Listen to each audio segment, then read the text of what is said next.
Well, that's just how you want to start, isn't it? Mike on you. That has summed up my day. And we're back for another League One show, ladies and gentlemen. Probably best that I do stay muted for the rest of the show at that rate.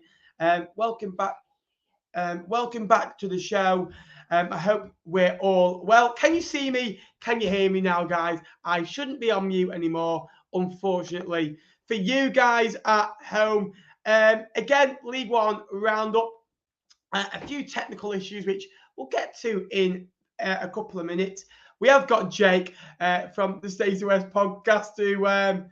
Can he bring himself to come on the show after laughing at me in the background? Let's see as well. We'll get him in just a minute's time as well. Are we okay, guys?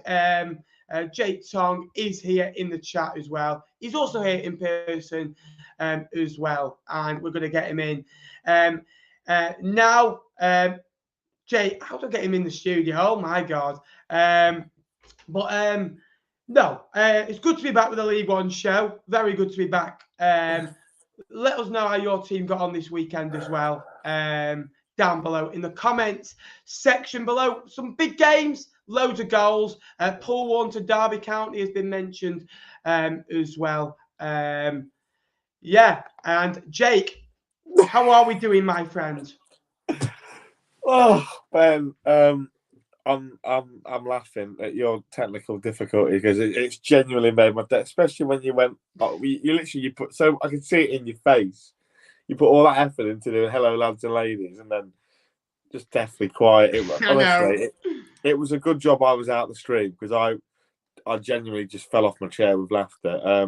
Yeah. No, mate, I'm good. I had since we last spoke, I've had a really good weekend in Bristol. So I've had you're not mentioned it. Won a few of these, won a few waters. But no, mate, all good. I think obviously there was a standout game in League One on Saturday, which I'm sure we'll talk about. But yeah, to be honest, Nappers, I don't know what I'm going to do this week now because our game's been called off. I don't know about yours, but our game so's ours. We've got 6 on international duty this week. Yeah, we had a tin pot game last night against Doncaster. We put the B team out and the beat us, fair enough. But yeah, I'm just looking forward to that Bolton away game that we've got coming up. It's a massive game at the right end of the table at this minute in time. So looking forward to that, but also looking forward to chowing down on some League One content. And hopefully, Nappers, you don't mess up again, or else it's going to be me taking the stream full time. Can you just put the thumbs up in the comment section below? You can see us, you can hear us, and you're ready for some League One content. Because if you don't know, I'm on a webcam now. I normally do it on my basic iPhone, and to be fair, we blew the budget on Jake, but we're doing a little bit of we're going for it this year as well, and sometimes that doesn't work for you. Scunthorpe have done that, and you've seen them now. So hopefully we don't go the same path as Scunthorpe, but we'll come to that. Should we start off at Accrington? We talk about home form, how important it is. You need to win games of football, especially at home. Accrington haven't been doing that. They haven't been winning games of football at home as well. 1-0, Sean McConville with the goal. Is it even better that they beat a Cheltenham side that are going to be down there with them as well, who, to be fair, have picked up as well? Yeah, with Accrington, we said a couple of weeks ago, I think that they'd lost a couple of home games, hadn't they, to Ipswich, etc. I think John Conlon will be disappointed because he's built that team based on home form, and I think he'll be gutted really. But it's good for them to get back on track. Beating Accrington, who are beating Cheltenham, who are a decent side. They picked up another win, didn't they, in the Pizza Cup last night as well. So good for Accrington. Beating the teams in and around you is massive when you're in a relegation battle, isn't it, Nappers? I don't know how many points you took off the likes of Gillingham, etc. last year, but some of the points could save your season. And those teams are two teams that we both put in our bottom 4 last week. Nappers? Cheltenham. Yeah, did you not put Accrington in? I put both in. I think I went for Burton 1, Accrington 1, Cheltenham and Forest Green, who we'll come to them. But Oh no, hang on. No, I didn't say Accrington. I think I said Morecambe instead of Morecambe. Cheltenham. Yeah. So Yeah. Morecambe won, ladies and gentlemen. Accrington won. Yeah. Look, Forest Green lost to Morecambe. And Burton won. So 3 out of the 4 won. The other one lost to the other team. So who does your team play this weekend? And are you going down? Because we'll predict so. well, Nappers, your predictions at the moment are as good as your technical setup in terms of your show. So, listen, like I said, Accrington, A bit that'll better be than them your on the right track appearance. now. Massive shout out for Sean McConville, by the way. That was, I think he's Goal. very Brilliant. close to making 400 appearances for Accrington Stanley. I think he's up there in terms of appearance makers at the football club. And no, he's definitely up there for goal scorers and assisters. I imagine when he gets done playing, he might get a stand named after him up there. So, massive shout out to him. Great result for Accrington. But for Cheltenham, I feel like they've got, especially now they've got a fit and firing down on London, I think they're always going to have a chance in games. So, yeah, disappointed with Cheltenham, but I'm sure they'll go again on Saturday if they've got a game or if they've been called off like most of us have. Yeah, agree. And Accrington, they always find a way. They've just signed Nathan D'Alfonso. They've been playing Tommy Lee up front in some of their games as well, and it just seems like really bizarre, doesn't it? Tommy Lee is for me an attacking midfielder. At that, I don't think you get as much from him up front. You lose that little bit of creativity. Great creativity. You lose that little bit of flowing down the middle of the park, don't you? So. Good win. I think they'll be more pleased that they scored a goal, they kept a clean sheet, they won the game. I think there's 3 or 4 good factors in there, don't you? Because winning 1-0 at home is what you want to do. We talk about winning 1-0. Bolton also won 1-0. Dominic Afolayan scored. I think that's his first goal of the season. He's not scored many Dominic Afolayan this year. That's because it's not his name. It's Dapo Afolayan. It's not Dominic. It's been a hard week. Dapo Afolayan, really good player. For me, a bright star. And what I liked about him, he came on loan from West Ham about 18 months ago, and he only got 1 in his first 20 games, something like that, in League Two. They still signed him on a 3-year deal last summer, and they've been reaped the reward because sometimes you see players for their expected goals or assists, the movement, the link-up play. And I think every team in League One has that player that goals and assists is down there. Everything else is up there. And I'd say that's been him. But he started to add those goals and assists to his game. And he was dominant, honestly dominant last year. I think he's got 16 goals now in 63 games, which is, a little decent record that, 1 in 4, quick maths. And if you can do that over the course of the season, you can score 11, 12 goals a season, and if you can keep doing that, adding those to his game. Was it meant to go in there? I think it took a little bit of a deflection. But, he still came on. He was a bright start. He was on the bench when he came on. But it's another clean sheet for Bolton. I think they've been really good at home this year. They beat Wickham at home. Now they're beating Peterborough at home. They went to MK Dons and won. So they're going to decent sides, playing some good football. But Peterborough, they are atrocious away from home. And we said it a couple of times. They're all right in good moments and easy moments, like when they went 2-0 up against you, against a run of play. And, 2-0, maybe the fight had gone out of both sides and they could play their football. What do you make of both sides? Because I think Bolton are the real deal. I think Bolton are the closest team, and I think they are 5th in the table as it stands as well. I think they are going to be the closest team over 46 games to challenge that top 4. Yeah, well, I put them in the playoffs for a reason, Ben, when I did my pre-season predictions. I put them 5th. What else have I got? Yeah, it turns out if you go and poach people from the West Ham Academy, they're pretty decent, aren't they? Obviously, Declan Rice has come through the academy. I think Dapo Afolayan came through a similar age range to Declan Rice. Another academy graduate as well, Anthony Scully, now playing his trade in the Championship. So that West Ham team must be pretty decent. In terms of Bolton, really good win for them against another team that are going to be up there. Really strong at home again, Bolton. But like we keep saying about Bolton, they've been together a while. They don't do clumps and clumps of business, do they? They did it all in January. The likes of Sadley are coming in etc. When they came in, Charles came at the same time, Bodvarsson, etc. Morley. So Bolton, I'm very much worried about what's going up to there in a couple of weeks. Then you flip it, you got Peterborough, who have lost 4 straight League One games, who 4 League One games ago, you thought were going to win the league with 100 odd points. So it shows you that maybe they're having their down period. It's not actually a bad thing if you think about it to have your down period now, because that means you've got longer to resurrect it. So I think Peterborough have chosen a good moment to have that little bad spell. But still, the performances are really poor from Peterborough. You saw them the other night. I think, like you said, when they've got time and space and things like that, they'll hurt you. But when you press up against them and you give them a few problems physically, they're going to crumble. And ultimately, I think Bolton probably did that. They probably left an elbow or two in, a bit like Fleetwood would have done, and sort of giving them a bloody nose, really. So. Yeah, look, good 3 points for Bolton, Peterborough. I'm not worried because they've got a really good team and they've got a cheat code set of strikers up front. I think they'll score goals. But I think similar to when they were in the division last time, they're going to concede a few as well. I agree. I just really like Bolton. Bolton on the same points as Sheffield Wednesday. And we're saying that they're going to be the nearest to challenge. For me, Bolton last year, they didn't take on the better teams well enough, in my opinion. They just seem to, I don't know. They went to Wednesday, lost. Went to Rotherham, lost.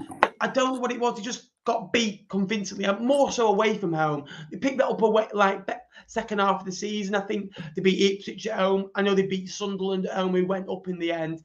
But that's what's cost Bolton. In the last 3 or 4 years, they've always got better as the season's gone on. Now, I wonder, I know you say it's good to have your time now.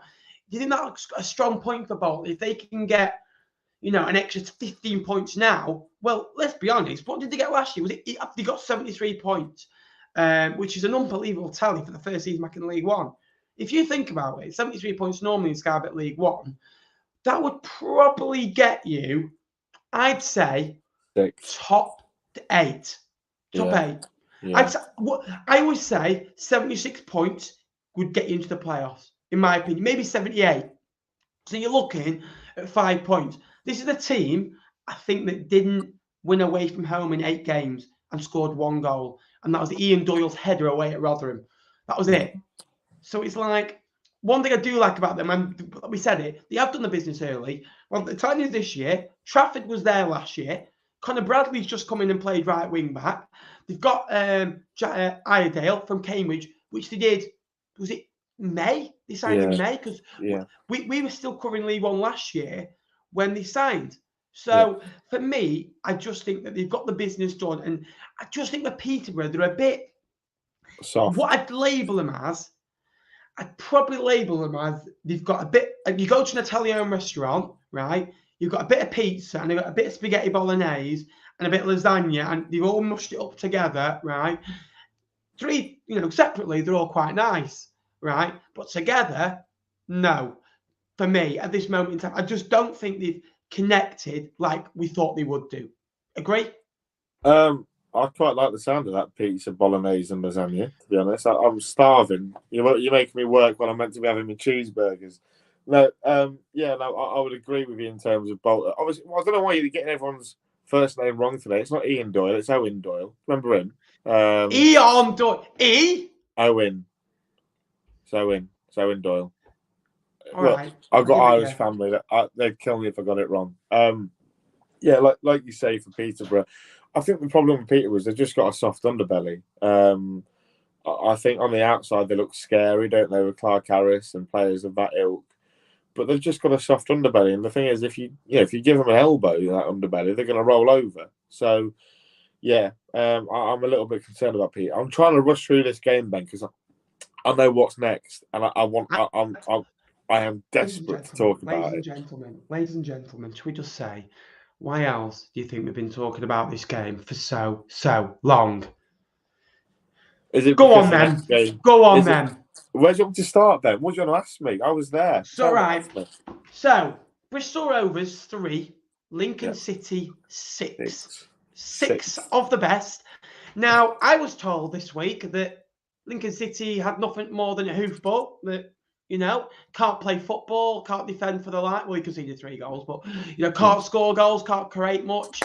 It was a perfect away performance, against a team that, were vulnerable, but you took advantage of that. Sometimes maybe when a team don't have a fit centre-back, maybe close a game off, sit in a little bit and make it hard to break down. But you just went at them, and Jack Diamond shone right like a diamond, scoring a hat-trick. You've got Matty Virtue getting on the score sheet. Was it Ben House getting 2 goals as well? So that's... We'd labelled it as you get your first goal. Well, Diamond scored against Derby. Ben House scored against Derby. Both of them have gone and scored 2 and 3. How important is that, first of all? How important is the win? 2 wins from 2, 6 goals scored. And you must have woke up on Sunday morning and checked your phone and thought, how did Lincoln really do on Saturday afternoon? Yeah, look, we're 8th in the table, which, given the last, 12, 13, 14 months, Ben, is a bit of a high point.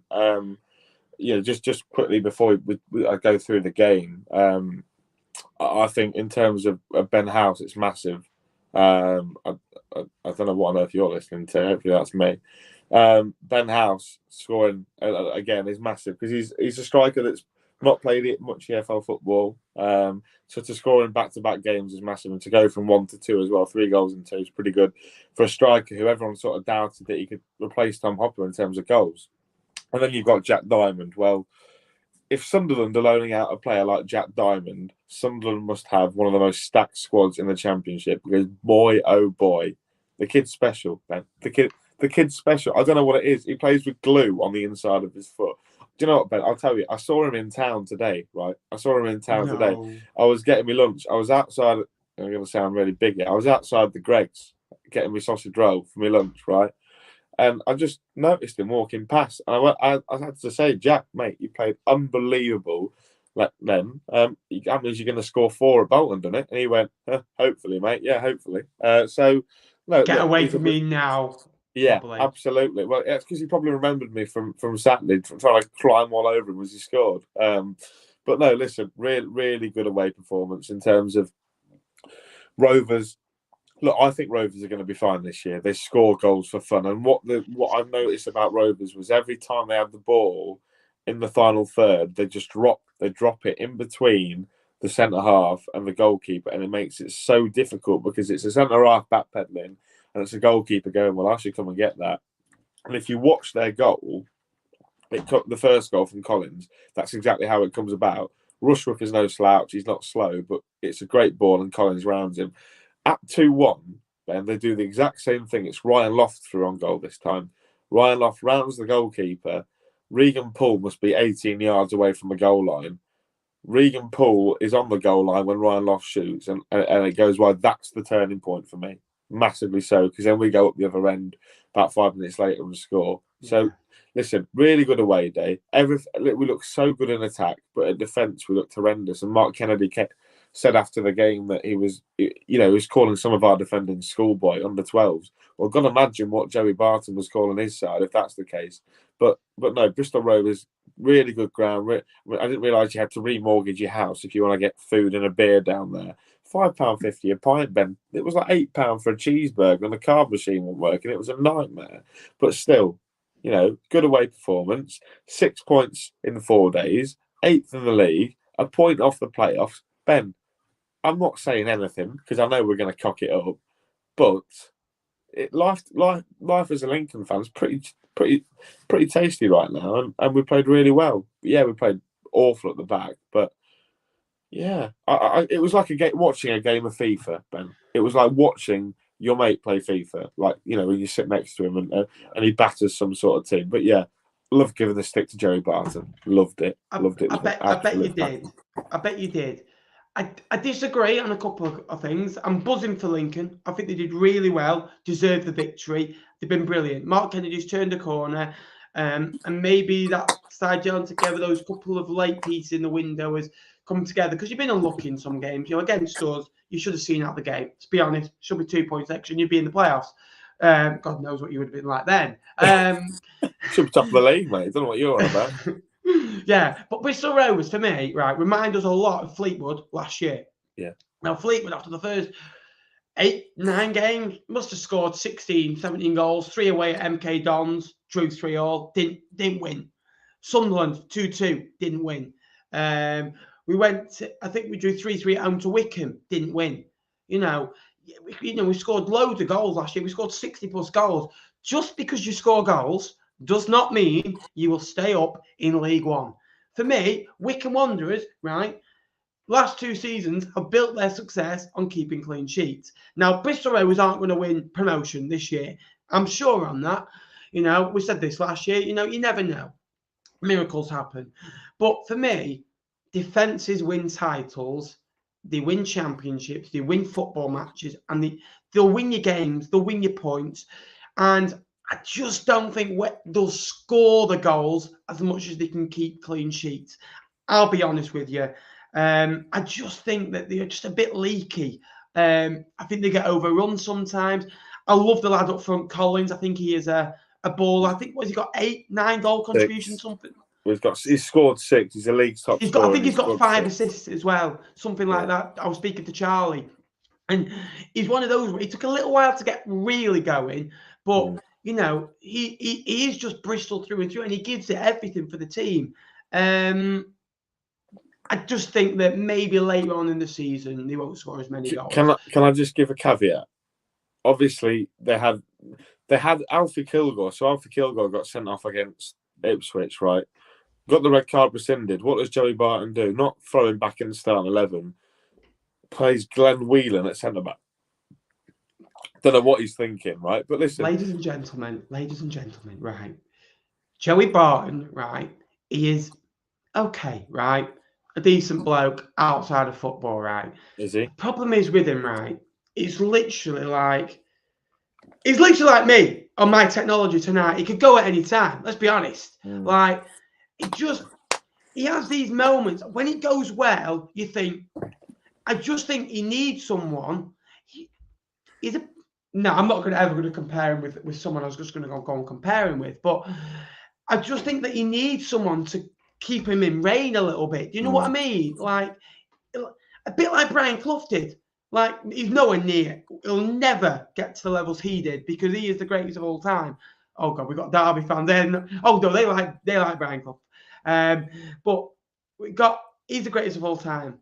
And for me, he needed someone alongside him to basically help him with his decisions. You don't do this, you don't do that. Sometimes I just think that'll cost him later on in the season. But Bristol Rovers are a good football club, and I want them to do well this year. But you've gone there and scored 6 goals. That's a statement. And we're not going to drag on for too long and speak about Lincoln. We'll come back at the end of the show when we're doing, but it's a brilliant result. We'll talk about Barnsley just quickly. It's a brilliant away win for them. They're going to Cambridge, who have, I think they won the first 4 home games. Which is a really, really good run.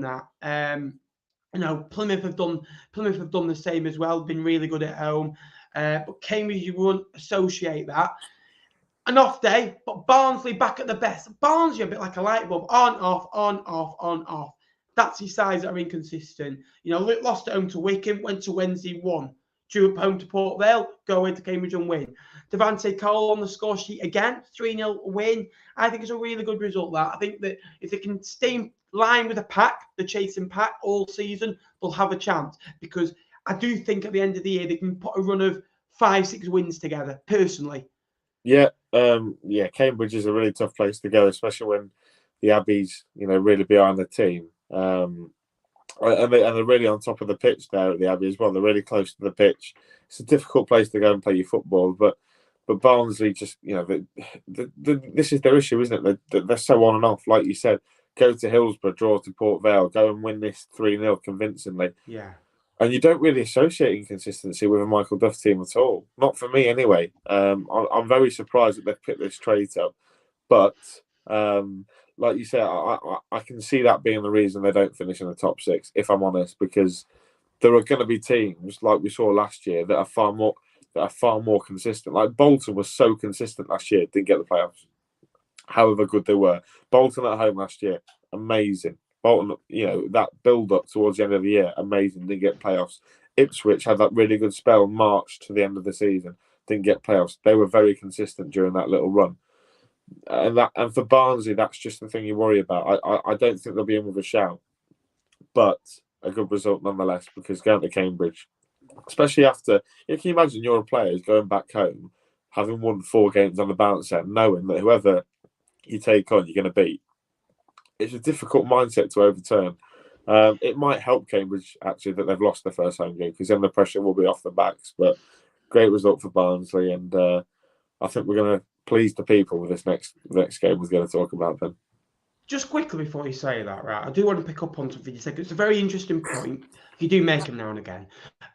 So basically, you say that you win 4 games in a row. Barnsley's problem is they'll win, draw, lose. Now, if you can win, draw, and then lose the occasional game, that's 2 points a game, and that is okay. But win, lose, draw, lose, you're on all of a sudden 1.5 points a game. And those little results at the end of the year, when you do that, matter so much more, in my opinion. Yes. You say that, okay, if I asked you 10 days ago about Lincoln City, Yep. You've just come off a couple of bad performances, you're not playing well, you lost to Cambridge, for example, which you did 2-0, right? You were saying to me, we're playing awful, you were moaning, you were grumpy on the show, but now, all of a sudden, your players, you've just beaten Derby, who are one of the better sides in the division with better players. You've just gone away to a decent side in Bristol Rovers, right? All of a sudden, your players are going, we can win our next game. It only takes a couple of victories back to back, Tuesday, Saturday, or Saturday, Tuesday, and all of a sudden, you're on to something. It doesn't take a lot. It doesn't even take 4 games. It takes 2 games. So if they can back it up with another win, all of a sudden, they've got 10 points from 12. Yeah. If you lose it, it's mindset. You've got 7 points from 12. Exactly. The mindset of the next game is so important because it decides what type of run they're on. And I said this about when Fleet beat Peterborough. If we didn't win that, it's only 1 win in the first 8. Yeah, if we lose it, it's all half the game is in your head, which is why when you think of sort of motivational managers and managers that can get inside the minds of their players, you've got Kieran McKenna at the top of the league, who a lot of people won't know that he's a very good man manager because he's learned it from Fergie. So he's going to be clued up on it. And the real point that I'm making is Danny Cowley. Danny Cowley is probably man for man in this division, is probably the best man manager when it comes to motivating. But yeah, all right, shut up. But you look at one show, folks, that we asked that he doesn't mention Danny Cowley. Can't do it. Sorry. Can I just say, by the way, when he left Lincoln City, right? Yeah. Did I cry? Yeah. I'm not. I'll cry when Kingsley Fleetwood. But was it worse than a breakup? Because people don't get that about football. I think for me. No. The really upsetting thing about Danny Cowley leaving Lincoln was it where he went? It was the way he did it. Basically, come off the team coach after the Wickham game. People waiting at the ground and Danny, are you leaving? No, we're building something. Next day, gone. People smashed his house up, smashed his cars up. Horrible things they did to Cowley. But there were some supporters who know the game and who understand why. Have you paid for it since? The damage? Have you paid for the damage? They got paid $4.5 million by Huddersfield for getting sacked after. No, I mean, have you paid for the damage for his house? Oh no, absolutely doesn't know it was me. Took it well. Yeah, look. Some people.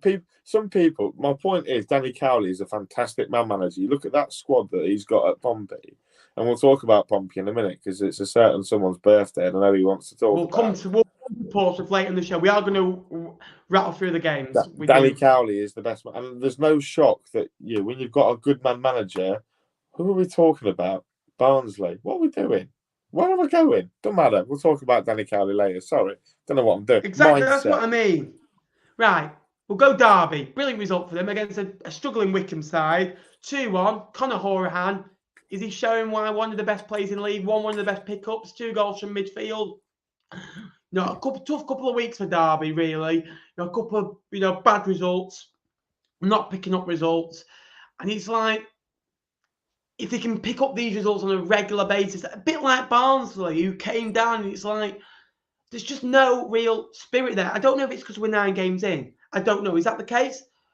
Or is it the fact that they're just coaching, or maybe they're not quite good enough to go up yet? Do you know what? I think these sides coming down from the Championship have completely underestimated the quality of League One.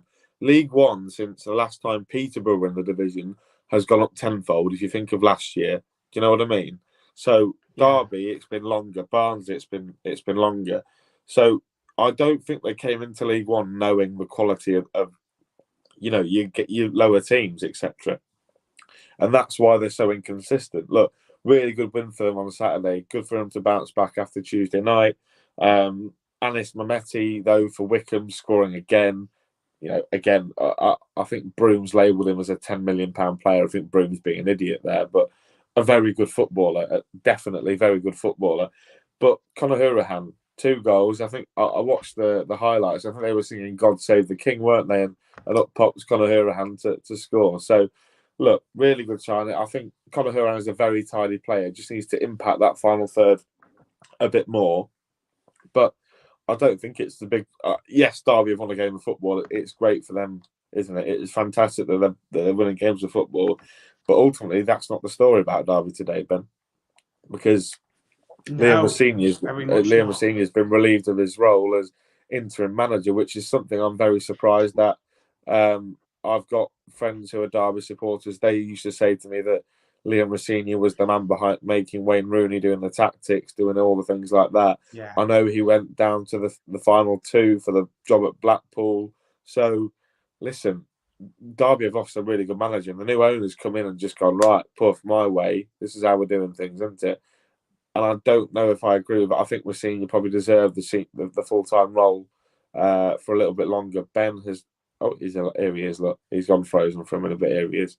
I think it's a tough dismissal. I don't think Derby have been too bad. They're obviously they're 7th in the league at the moment. But it just reminds me, Derby fans, you'll be able to tell me it's the same. It's similar to when you sacked Paul Clements. Paul Clements. They were 5th in the Championship and they sacked him. I have no idea why. The lad who was at Chelsea, he was really good, but yeah, really disappointed in Derby for that, because Rossini is a young, progressive coach that, if he was on the same path or trajectory as Derby County, could really take them somewhere. And I'm just disappointed that, yes, these new owners might have been given, oh, you can get Paul Warner if you pay this. Yeah, Paul Warner is a great appointment, but for the long-term success of Derby County, I don't think there was anyone better than Liam Rossini. He knows the club, he understands the fabric. But if they get Paul Warner and everyone's going to go in the here and now, great manager, what's he do? What's he doing going down to Derby? And they might end up promoted. They might not, though. This is the thing. They might be whatever 1.5 million in the mud for going and getting Paul Warner. They might still not get promoted. At least with Rossini, you've given him a managerial season, a full season of experience. Go next summer, get us promoted next year. We're not in a rush. So it smells to me like Derby owners are in a rush to get back to the Championship, and it's not a move that I'm in favour of. I think Paul Warne is a good appointment, but I don't think now he is, because I reckon he's one of those that he'll need 3 years. And I've already heard Chris Wilder talk about Middlesbrough and say, well, I want another window. Yeah. I heard Danny Cowley talk about windows. Yeah. He'll need 3 or 4 windows to get his style across.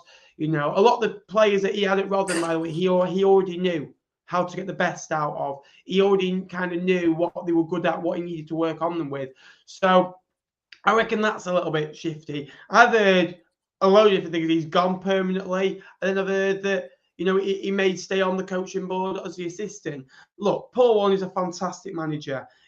He's done things in the game that a lot of others won't do. I know that they've been relegated, promoted. But that isn't all down to Paul Warne. Every year they've been in the Championship, in my opinion, they've got better. Last year, the last year in the Championship, they went down on the final day by a couple of points, and they had some rotten luck, didn't they? Away at Cardiff on the last day, away at Birmingham later on when they were 1-0 up for so long and they drew 1-1. I know it'll always stick, and you could see it was an emotional wreck after that. But it'll be an interesting one. Really, really will be an interesting one. But Again, Derby County, good win for them. We'll come on to Derby County at the end of the stream, where we'll have a little bit debrief at the end. Burton, what is Dino feeding them? They won away at Wednesday yesterday in the Cup. Keller Dunn and again scoring against Exeter. The Burton fans are on board with Dino. They absolutely love him. Dino loves the fans as well. And it reminds me of when Jimmy came in, a bit of a bounce. Everyone's smiling again. And maybe a wrong time to play Burton right now because they're looking a different side. And if you can get Keller Dunn scoring goals, didn't you score a hat-trick earlier on in the season against Accrington in the 4-4 draw? He was previously at Oldham, wasn't he, Keller Dunn as well? And he did well there. So I think that you can get goals out of him. Exeter, for me, they are going to be a Cheltenham or a Cambridge of last year where they'll win one, they'll lose one, they'll draw one. But if you ask Grecian that, you're going to get 60 points this year. I think they'll be absolutely over the moon with that. It was an off day, but, 150 Burton fans made the noise of 1,500 Burton fans. So a little bit of credit for those who made the long trip down there as well. But a brilliant result for the Brewers, and long may that continue for them, maybe. Yeah, mate. Burton are the biggest club in the East Midlands, aren't they? Bigger than Dawes, Nottingham Forest. I've noticed Dawes in the chat, so I had to give him a dig. So there we are. Door. Have that door. Anyway, yeah, no, really good result for Burton Albion. Exeter, have been on a really good run of form, haven't they, since they've been up in the division. Been really impressed. I saw them first game of the season. Really impressed with Giovanni Brown, Sam Nomba. They've brought the lad in from Fulham, haven't they? Stansfield, really good player. But yeah, a really good result down there. Under Dino, they look like a different animal, like you say. They're playing for him. I think that was always the case. That the players probably didn't like playing for Jimmy Floyd, which I can completely understand, not wanting to be at the football club anyway. But yeah, for Exeter, I'm not too worried because they'll pick up points, Ben. They're just one of those handy sides, like a Cambridge last year, like a Cheltenham last year, that will just keep picking up points. I think they'll be absolutely clear of the line. For Burton, though, massive confidence win. To go to Hillsborough as well, the biggest ground in the league or whatever they like to call themselves, to go and win there 3-2. I know it's the Pizza Cup, but to go to Wednesday, who were playing players like Malik Wilkes, Alex Mighton, not a very easy place to go on a Tuesday night. So massive result for Burton, and hopefully they can kickstart something. And I'm sure they will under Dino, because like Danny Cowley, like Kieran McKenna, excellent manager. Big front man, love him. Agree. There's 48 in the chat. If you could like the stream as well while we're going on as well. The shows are a bit longer than an hour now, so don't worry if you've seen the time ticking on. And we haven't done your team as well. We are going to a 75-minute show now, so you'll get to see more of us. Again, we wanted to give that a little bit more in-depth analysis on the games that we might not have done in the hour as well, because we want a Q&A as well. If you could like the stream as well, we're just a couple of subscribers, by the way, from 9,500. So if you could subscribe if you've not already, that'd be appreciated. Go on, boys. We'll go to Fleetwood next. I'll just want to rattle through it quickly. Decent point. Hard to beat Fleetwood at the moment. Charlton were very poor. They didn't create much. They created more than Fleetwood. Fleetwood were very flat as well, but a point at home to Charlton, I think, is a good result. I really do. I just think sometimes Fleetwood look a little bit predictable. A couple of decisions I didn't really agree with, but it's Scott Brown and he's going to make mistakes. They've gone to Italy today for a mid-season, well, not even that, training camp as well. So hopefully that will refresh the boys as well. I've seen a lot of impressive performances this season as well. Charlton now will have to create a lot more if they want to get anything in this league, in my opinion. I just think that at the moment they just look very easy to carve open, but they just don't have enough going forwards either. They just don't have that little bit of spark. Ginger Ronaldo, run down the wing. Never, ever sing that again on this channel, or you will be off. Yeah, no, listen. From what I can remember of talking to you after it, you were pretty bored. I can remember you were pretty bored at the football. You seem to be drawing games for fun at the minute. It must be awful. But better than losing them. Better than losing them, mate. Yeah, but it's another game unbeaten for you as well, so that's something. The issue I find with Charlton, Ben, is they're yet to settle on a midfield three. I think Dobson and Fraser have to play because I think they're the two best ones. Then you've got the likes of Jack Payne, you've got Forster Kasky, who I think is still about. You've got McGrandles, who they've paid a decent sum of money to for his transport over from Scotland as well. Yeah, so listen, they've not got a settled midfield until they find that perfect balance for Bengala. I think they're going to struggle, and they're going to be another one like Barnsley, who are a little bit inconsistent. I'm not backing Charlton this year. I've not been impressed with the business. I'm not impressed with the new manager they've brought into place. I just think they're now a League One club like Lincoln, like Fleetwood. I don't see Charlton as a massive draw anymore. I just think they need to press the reset button for me. I know it's early in the season, but I'm not saying they need to sack the manager, but I think they just need to figure it. I think they need to figure it out a bit more. I disagree because I'm not being funny. I think they've pressed that reset button too many times. That's why they're in this mess. You talk about good sides in League One. You have a look, right? Who comes down and plays in League One when they're in League One that has got, Wednesday, manager's been there a couple of years and got his own players. Paul Ward, we just spoke about him. He needs time. Gareth Ainsworth, we'll always be up there. Danny Cowley's had his transfer window. So if you're really saying maybe they need to reset, go again, new players. They've just brought in a lot of new players in over the summer. Your Jack Paynes, those types of players, your McGrandles, those types of players as well. So for me, I just think that resetting the button is completely the opposite that they should do. I think they should accept pain for the next 18 months if you want long-term gain. There's a lot of football teams that have done well in League One over the last few years and got back to business by being patient. Sunderland, Wigan, Rotherham, Ipswich look like they're going to be on the way. Portsmouth, So for me, if you want to get rid of a manager, don't. If you're getting rid of a manager after 9 games in because you're mid-table in League One, don't talk to me. For me, in my opinion, I can see why Burton have done it. That's mainly an agreement. I wouldn't reset the button. That's all I'll say. Tony's put, what's your take on Paddy Lane not playing? For me, very strange. I had him in to play Charlton. I didn't have him in to play Peterborough, but I had him in to play Charlton. Even not coming on as early as he did, I thought was very strange and maybe a sign that get prepared that we might not have him all season. Maybe. He scored obviously a brilliant goal away at Lincoln that was miles onside, and he timed his run to perfection. What? It was offside, lads. It was offside. Just testing that you're listening. We'll come to Morecambe very quickly. Brilliant result, last minute. Rawson with the goal. They're picking up a couple of good goals now, aren't they, Morecambe, where they were struggling to score goals. They scored 2 recently away at Bristol Rovers, now 2 on the road at Forest Green. I actually did get this score prediction bang on. A Derek Adams type of performance. They said Forest Green Rovers away was one of those games of the season they needed to win. They've done that. Good win. Forest Green Rovers a bit frustrated after a couple of good results away at Charlton and at home to Accrington, but a brilliant result for the Shrimps who win when they probably need to, with Burton Albion winning, Accrington winning as well. Yeah, do you know what I think the difference is in this Morecambe team? It's that Phillips that they've got on loan from Huddersfield. I think he's come in and really made a difference. Gem, isn't he? He looks really tidy. Do you know? He reminds me. You weren't in League Two when they signed him, but it's that.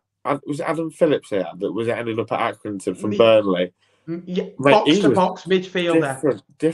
Different gravy when he stepped into Morecambe. He was good for Accrington as well. Yeah, really good. I just thought he was a brilliant player when I first saw him, and Derek Adams has got this thing of knack of finding these young lads, and really good. Another good piece of business, I think. Obviously, Farron Rawson, I think there was quite a few question marks when he got his move up to League One, given his spell at Mansfield wasn't the best. Obviously, going back to a former team and scoring a winning goal, I'm sure he'll feel much better for himself. Any goal against the Vegans is a good one. So, yeah, Morecambe, massively important. They won because, like you say, the teams around them won. And also they've beaten a team who are going to be in and around them at the end of the season. And you take confidence in results like that because those are the games your season is defined on. Morecambe won't be defined against playing Wednesday, Ipswich, Pompey and Plymouth. They'll be defined against playing Forest Green, Fleetwood, teams like that. So, yeah, for me, great result for Morecambe. And obviously, I don't even think Stockton played had too many minutes from what I can remember. So 60 and got hooked. Got hooked. Well, there you are. Got hooked off. That tells you everything there. I think Morecambe need to plan for life without Cole Stockton. I think that's probably for the best. And if they can secure this Phillips on loan for the not Phillips, it is Phillips, isn't it? Yeah. God. If they can keep him to the end of the season, and he doesn't get nabbed by another League One team, then they've got every chance because he's putting in the performances at the minute in time. Yeah, it is Kieran Phillips. I was right this time. Oxford, we'll talk about them now. They lost to MK Dons. Brilliant result for MK Dons. Away from home, just when they needed. I saw a couple of Oxford chances where I think they hit the bar and hit the post, and it's agonising. The ball's not just going in the back of the net at the minute. Look, Oxford they're not playing good football. They are a bit flat, and they are of the Oxford of old. And they're not getting balls into the box. They're not playing gung-ho football. They're not playing through the lines. They're not scoring goals through midfield. They're not keeping clean sheets. They're not winning games of football at home.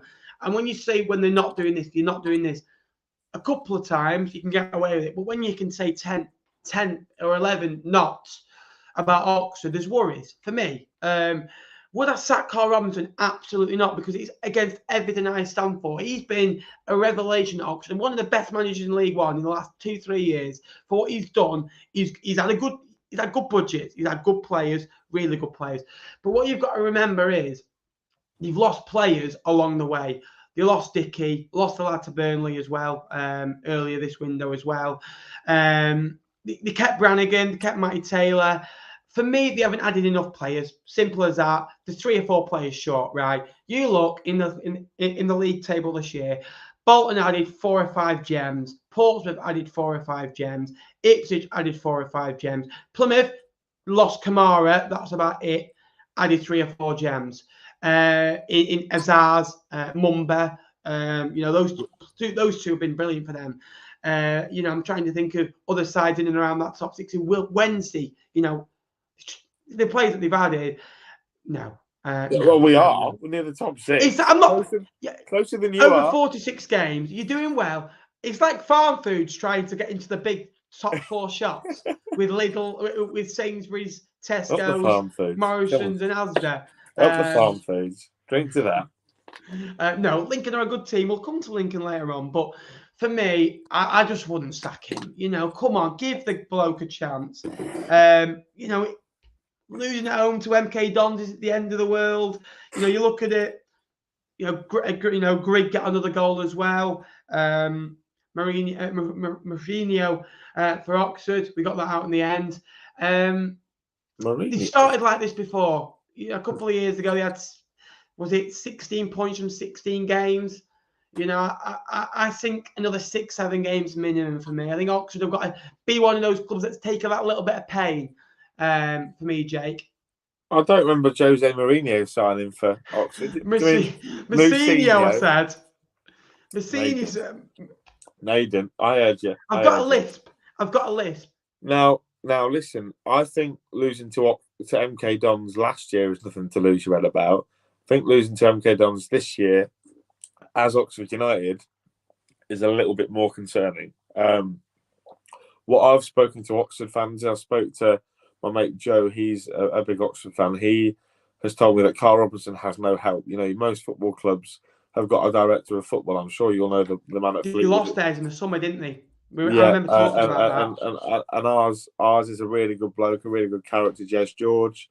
They're proving pivotal in the modern game. Director of football, sporting directors, whatever you want to call them, are pivotal in a recruitment team. And it sounded like Carl Robinson was doing it all by himself, which has left him short ultimately. And if you leave yourself short in the transfer window, you're going to get results like this. You're going to lose the odd game that you didn't expect to lose. So, whilst you're MK Dons and you're thinking, oh, this might be it might be a stone unturned for MK Dons. They might go on a bit of a run now, but to me, their performances have been pretty poor, and I don't think it's going to be a likelihood of a change of fortune. But for Oxford, like you said with Charlton, I think they're going to have to suffer a little bit more. I imagine Oxford will be one of the busiest sides in the January window, purely because the fact they were left short. So, for me, I think Oxford should start panicking a little bit, but no need to call for the manager's head at all. I think if the recruitment in January is of a similar story to the summer, then maybe panic. But you've got to give the manager till January, because he's at least deserved it, given the fact that Oxford are not one of the big boys in this league financially, and they've been in a playoff. They've been in 3 playoff campaigns back to back. So not concerned really about the manager, but maybe about the lads on the pitch. Right, Port Vale, Shrewsbury, and then we'll go into the feast of the top 4. Port Vale 2, Shrewsbury 1. What I like about Port Vale are, they are win, lose, draw, aren't they? They are very inconsistent. They're getting some really good points on the board. You look at their first 9 games, right? This is just some that we're mentioning. Draw against Cheltenham, should win, right? Draw away at Barnsley, right? Win away at Burton, beat Fleetwood at home, beat Shrewsbury at home. That's 5 of your first 9, right? Of course, they were poor away at Exeter. They lost 4-0, got hammered. Okay, you can accept one of those performances. They bounced back since, which why you can forgive them. Lost at home to Portsmouth, were a tad unlucky. Portsmouth probably get that little bit of a luck when you're at the top of the table that you sometimes get that you don't when you're at the bottom of the league. It's that simple. The difference for me though is Ellis Harrison, who scored 5 in 8 for them. For me, we signed Harrison at the same time. I think you signed John Marquis, and we did a show. And we both said, look, if you can both score 6 goals before now and the end of the year, and keep us both up, Ellis Harrison scored 6 in 20 matches, right? We played 4-3-3 at Fleetwood, and every time we'd hoof the ball long, our wing backs were literally so deep, like helping our fullbacks. They weren't overlapping to help Ellis Harrison get a lot of flick-ons, because 90% of the flick-ons, Ellis Harrison won. Was he a bit of Bambi on ice at times? Yes. But for me, he scores goals at this level, and he's been a revelation. They love him up there. Darryl Clark always gets the best out of him, I think. He did it Bristol Rovers, and maybe, just maybe, that he's on a roll there. I'm good to see he's doing well. He scored the brace. Some of his goals, I think, his goal away at Barnsley drew the game. His 2 goals the other day won the game. He's gotten 6-7 points. And I just worry that could cost Fleetwood in away. I think, Ben, that Port Vale, Port Vale had a great start to the season. They're comfortably above the dotted line at the minute. What I would suggest is they look a bit of a one-dimensional threat with Ellis Harrison. And when your team gets a little bit like that, you can become easier to defend against. They have got James Wilson returning as well. I understand, but Ellis Harrison has been the man this year for them. And I just think that teams now, they're going to see that he scored another 2 goals. They're going to go, we're quite concerned about him. We'll double up on him, and he might become ineffective. And if they don't double up, they'll put 3, they'll put 4 on him. To make sure you say that, mate. You say that. It leaves gaps for other players, surely. Yeah, you know what I mean? Then all of a sudden, if you're so scared to play against 1 man, and you're putting 3 men on them, you've got 2 men free to play against that opens up gaps. But they might not. But with the greatest of respect to Port Vale, the players that they're given the space to probably aren't as dangerous, and they probably aren't. When by out of interest, when did you play Port Vale? Don't know. Don't care. Don't want to know. Really. When you play Port Vale, I tell you what, I love it. Right? If they beat you, say 4, and Harrison didn't get a goal. Yeah. After what you said, you can just see it, can't you? 29th of October, so I might be over there. Lads, get at him. Port Vale lads, get at him in the comments. Jake_Tong on Twitter. Yeah, come and get me. Wednesday fans know my hat, don't you, boys? Anyway, yeah, great win for Vale. For Shrewsbury, I just feel like this is the most Shrewsbury thing to do. Just lose to a away team from home this year, yes. And it feels like they've lost 6 games away from home, but it's the first one. Mm. It's very for me weird. though. Shrewsbury is just one of those teams. bobbing along, just chilling out, having a vibe. They've had a zoo. They're having a great time. What was that lad in Love Island last year who didn't even couple up with anyone until like week 7? Don't know. Don't watch it, mate. I Yeah, couldn't you do. tell you. Yeah, you do. It's like going to Love Island. You don't couple up with anyone. You're just there for lads' holiday. That's what Shrewsbury are. Just there for League One tour, and they'll be there every year. But we'll talk about Championship tours. It's mad to think that potentially 2 of these clubs, well, at least 1, if not 2 of these clubs, maybe all 4. You never know in football. Might even be in League One next year. I'll talk Portsmouth first. Yeah. And ups and downs. They could have won it, could have lost it, could have drawn it. They ended up drawing it. Hackett Fairchild and Josh Karoma popping up with the goals. There's an own goal, wasn't there? And Enni's got the goal for Argyle. It is a fantasy fixture anyway, but top of the league. Portsmouth remain unbeaten. I don't know who was a better point for. I'd probably say Plymouth because they're away from home at Fratton Park. Fratton Park is a fortress. Portsmouth are on a great run. No, so are Plymouth, but Portsmouth just seem to have a better squad and a better rhythm. I think Plymouth's loss at Fleetwood. If they didn't lose that, then maybe it's a point shared and both are disappointed. I just think that Portsmouth would be a little bit disappointed they didn't win it because it was at home. And let me tell you, those 2 fan bases, when they play at home, they are the definition of 12th man for me. There's only 5 or 6 clubs that I can say that about you. And I said that about Lincoln. It makes a huge difference. No, the 12th man, I'm the best. I always say Lincoln support is the best for me. At home. But Plymouth and Portsmouth, when it goes well, you've got to realise as well, Portsmouth's home atmosphere has been poor for the last 3 years. They've got something to smile about now. But before we get started talking about this guy, we've got someone to say happy birthday to, haven't we? Happy birthday, Thomas. Tom from 4-0, by the way. I'll let you into something, right? Some people are the same on camera, some are us, very different on it.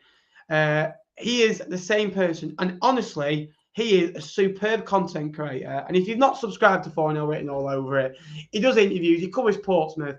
He is such a top boy. Go and subscribe to him. It'll mean the world to him. And it's good to see Portsmouth doing well just for him. And he deserves everything he gets. He will go and do really well. And he's one of those where I'm like a proud dad because I've watched him for so long. I've watched him for 6 years now. I've watched him since he started. Happy birthday, Tom. Have a good one. And I'll see you in about 2.5 weeks. Looking forward to it. Yeah, happy birthday, Tom. Absolutely love you with all my cotton socks. Talking on the game, obviously, if you like I say, I echo your sentiments. I think the content he makes is among the best in terms of EFL content anywhere. I would challenge you to find a better produced video like he puts out on a regular basis. The game, then, you think it might be a better point for Plymouth? I think it's a better point for Pompey, purely because he scored 94th minute. What a screamer from Josh Karoma, by the way, coming on loan, done really good. Then you've also got the fact that the Dockland Derby, as they call it, tends to end up... It is not a derby. It's what they call it, the Dockland Derby. They've ended up 2-2 the last couple of times at Fratton. I'm pretty sure I saw Archie say that on Tom's live the other night. They like a goal, don't they? Look, I think Plymouth did really well to turn it around because from what I can tell, Plymouth are a really good side, and they went to Fratton with the atmosphere like it is there at the moment and completely spun the game on its head within a matter of minutes. And great goal from Ennis as well. He'd come off the bench to score. Didn't think it was working for Ryan Hardy, so they brought him on, and obviously it's worked. But the reason why I think it's a better point for Portsmouth than it is Plymouth is because they've scored. They were facing no points. They were facing Plymouth going above them in the table, whatever it was. They've since managed to get one back. Joe Morrell, good mate of Tom's, good friend of mine.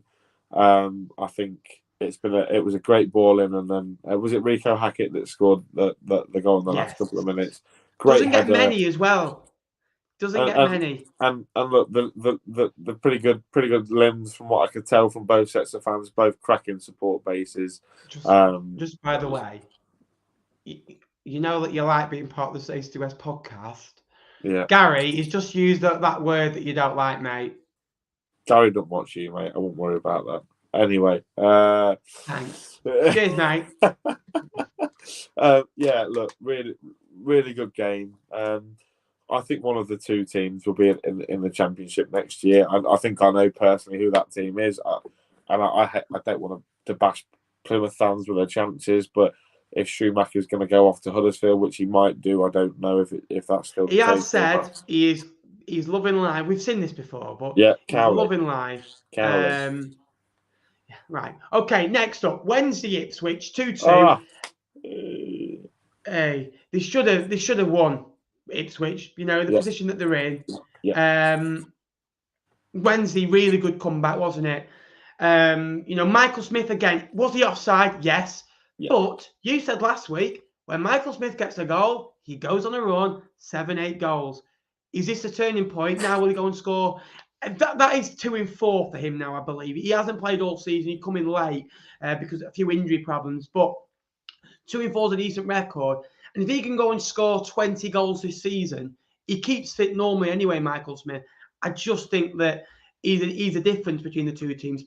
It's just the first real time that we've seen them be a bit vulnerable and a bit that you can get at them and maybe a little bit, I don't know the word, maybe a little bit gun-ho, and they just didn't know how to deal with that difficult situation because they've been so good, they've not been able to be put in a difficult situation. And Wednesday did that, tested them and got a really good draw.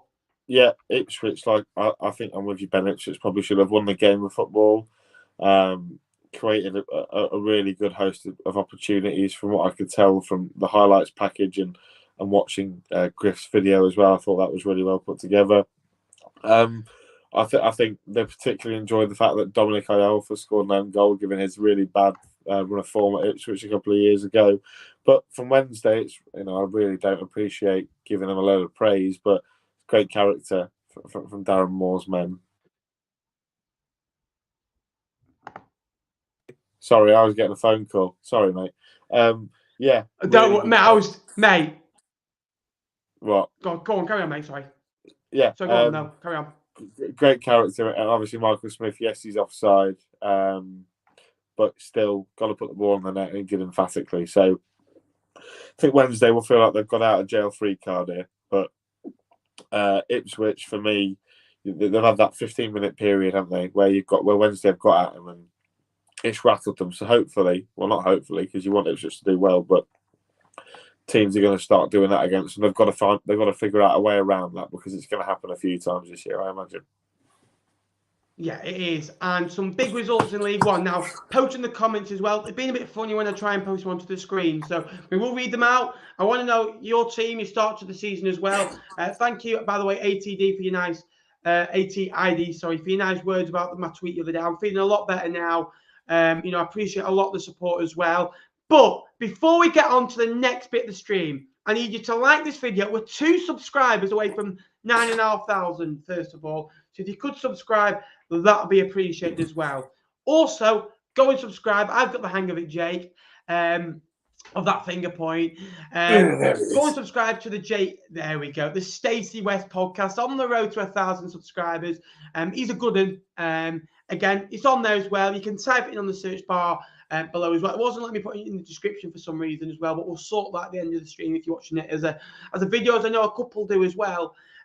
So go and click the link and subscribe to that. Also, Cod's Vlogs has got an exciting announcement. Very exciting. Now, basically, we've made the Football Content Creator Awards, haven't we? The final. There's over 200 vloggers, by the way, in the Football League, easily, right? And we've made the last 8 for the 4th year running. Last year, I think it's been 14, 10, and 12. This year, it's 8. We're up against some big competition. Sunderland, West Brom, Burnley, Huddersfield, those types of clubs.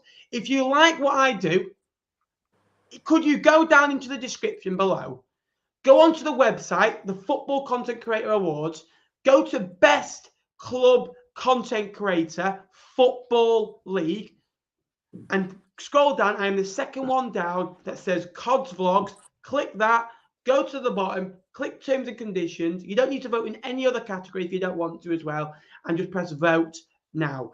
If you could vote for me, that'd be so much appreciated, because without you guys, it isn't a channel. And we've been able to bring Jake onto these podcasts as well, which has made it fun and enjoyable as well, which has taken it up a lot. So we've got to say a lot of thank you to him as well. Although we don't really like saying nice stuff to him, really.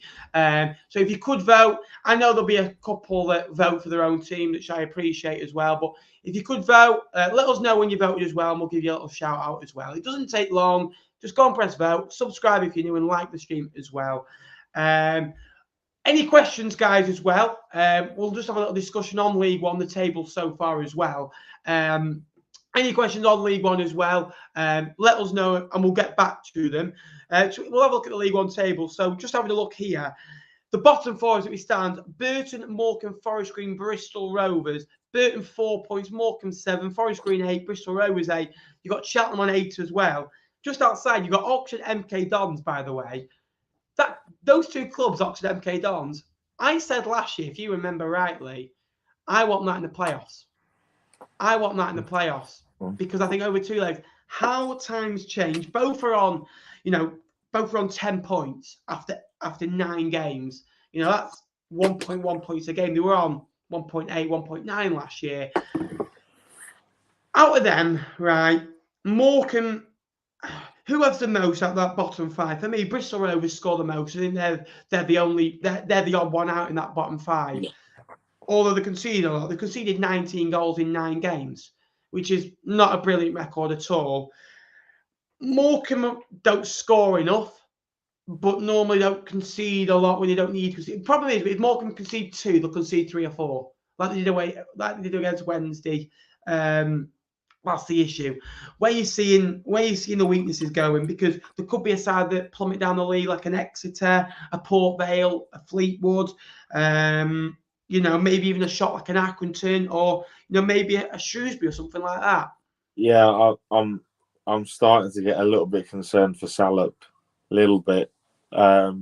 Just, I don't know. It just gives me. I'm just looking at it now, and I'm thinking their record's too identical, and I don't like it. I think that's really great punditry in it. I just think that Shrewsbury's performances have not really been great. And I think once they start playing the better teams, they're going to come a bit unstuck. So for me, I think that Shrewsbury might just have a bit of a plummet down the table. Obviously, you've got yourselves. You're in 11th at the moment. You've been telling me you've not been great. Apart from a couple of recent weeks, you guys might dip yourselves in. And I'm not saying the likes of Cambridge and us are massively out of the woods, because we're all so close together. Oxford win on Saturday maybe, or MK win on Saturday, or next Saturday, and we lose to Bolton. They might be above us in the league table. So this is the thing, isn't it? So look, I think almost anybody, bar that top 5, I would say it is now. Anyone below 5th should sort of really close together, and it can swing. It's going to swing one way or another, Ben. But the question I have for you is, which one do you want on? Because this week I've got all sorts of lovely. If you look at there, look, I've got an array of shirts: home shirts, away shirts, retro shirts. I know we're only a point ahead. I know we're only 9 games in, but you were doing this to me the other week, so have it back. Okay. Well, come on. Get your comments down below as well. Good start for Ipswich. Got a long trip to Plymouth for a 12:30 kickoff on Sunday. Cheers, Sky. Fair play. That is commitment. I love that as well. Started watching again. Now we're back in League One. You've grown a lot, age-wise and channel-wise. Appreciate that as well. And height-wise as well. I'm a giant now. Sky putting fans last again. Yeah, I know. It's crap as well. What annoys me, by the way, when people say, "Oh, we're never on Sky, then you get put on Sky, people moan. I'm like, I don't want to be put on Sky, so that's why I never moan. Derby till I die. A lot of Derby fans in here. What are you thinking of the Lima Senior situation, and who would you like in? Let me know in the chat down below. It was a huge result against Forest Green Rovers on Saturday. It was a pointer. Yet Conor Ripley said that before the game. It was a 6 point, and they were the types of games that you had to win. Conor Ripley doing really well at Morecambe, in my opinion. I don't think you can blame him for a lot of the goals he's conceded this year. I think he's found a home at Morecambe, which is good to see. And Ash Hunter is on his road back. He's had 2 weeks post-op, so he should be back maybe 6-7 weeks, all being well. It's his first major injury as well. Although you're 2-0, you should be winning, says an Ipswich fan. Agree. It does happen from time to time. You're gonna come back from those. You'll win, lose, and draw from those situations as well, I think. As well. Sunderland was poor. Sheffield Wednesday was poor for 70 minutes. Ipswich was 2-0 up without really having to do anything. Referee was awful for both teams. Probably a fair result for both teams. Yeah, agree with that. I think sometimes that the good sides win ugly, and you're going to have to go to Sheffield Wednesday, and you're not always going to play really well. That's what I don't see football fans see at times. You're not going to go to these grounds and play open, expansive football. You've got to be able to dig in and get 3 points, really, in my opinion, as well. A bit off topic, but hang on, we've lost the comment. Bit off topic, but you've been mentioning offside goals. Would you like to see VAR in League One? No, yes, against Fleetwood, yeah. No, no. And if they introduced VAR into League One, I don't think I'd want to watch it because it ruins it. It ruins football. I'd rather have someone make an on-screen decision, not an on-screen decision, because they don't even get it right. It's opinion. VAR was brought in to clear and obvious, not a toenail offside. Do you know what I mean? And it's like, I just give up with it. I give up with it. Really, I do. We'd be 2 points better off. Right. One thing I'll say, it's failed twice, right, in the last 5 years that we've had it. Sheffield Wednesday, Villa, Blackpool, Huddersfield. They're the 2 times it's failed. Goal line technology, I am all for, because the amount of goal scraps that are not given or given, but you want to know that they're over the line. Get goal line technology in before you get VAR. VAR, no thank you. I don't want it because it just ruins football. You know what I mean? It's like your English teacher just ruins all the fun out of everything. You don't want it. You don't want anything to do with it. You just want to go to the football and come on. We're talking about the VAR, the offside decision now. We won't be discussing it if we went to VAR. And it's like, I just think football nowadays, the modern day football, I could talk all hours on this. I just think it's not the same as it was. No, I don't like VAR. I think it's rubbish in the Premier League. I can understand the need for goal line technology like you can, but no, half of the fun of football is going down and abusing the referee. Well, not abusing the referee, giving the referee a few choice words about a decision or two. And then you go to the pub afterwards, or you go back home and you speak to your mates or your old man, and you contest these decisions because you have to remember at football also you are so heavily blinkered towards your own team. Literally, it could be a 50-50 tackle. You could go, right, he should be sent off for that, even though it's a fair enough tackle. So for me, I think VAR would be a bad idea. I think you've seen how bad it's been in the Premier League, how bad it is internationally. Doesn't get everything right, so not for me. I'd rather have the controversy part of football. Yeah, agree. Where do you think Derby County will finish? Outside the top 6. 9th. 8th, I was going to go. 9th. I just think it'd be hard for them this year. Chisholm, Morecambe FC as well. We will come to your comments as well at the last 2 or 3 minutes of the chat. So make sure you're liking, guys. Subscribe down below. So close to 9,500 subscribers. I would take it a point before the game versus when you're disappointed with the draw after the game because of the position you're in. That's football. That is football. Derby went to Hillsborough, got 3 points. Ipswich and Barnsley did stop Bannon as well. 21st says Tony as well. We'll end the show here as well. So thank you very much for watching, guys. Thank you for sticking with us all the way through. If you are new to the channel, subscribe down below. Also subscribe to Jake, the Straight West podcast. Thanks for coming on, Jake. No worries, mate. I am gagging for some food now, so I'm going to go and make myself some burgers and chips. Absolutely. The Rustlers.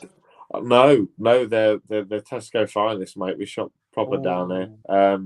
I've literally been sat here for the last maybe 20. If I've looked a little bit off, it's because I'm thinking about. I had them last night as well. They were so good. I'm thinking about having them again, and I'm starving. But no, food thank reviews you. with Ben and Jake instead of League One Live. What we saying, guys? Yeah. I just be here scanning my meal deals because that's all I pretty much like to eat normally. So I could get a microphone. We can do some, what are they called, ASMR mukbangs of me eating a burger next to a microphone. They're probably sick enough. These that will probably be into it, you know. Exactly. Well, we've had fans from all different sizes of clubs. You've got your big clubs like like your Morecambes, your Fleetwoods, your Lincolns, and you've got Derby County as well. No, I'm only joking, Derby fans. I'm only joking. Again, yeah. So if you could vote for me for the Football Content Creator Awards as well, that'd be really appreciated as well. Cods Vlogs for Best Club Content Creator as well. Again, thanks very much for watching, guys. Jake, thanks for joining me. Any final words before we end the show as well? 6 goals away from home. Jack Diamond, one of the best players in League One. That's all I've got to say.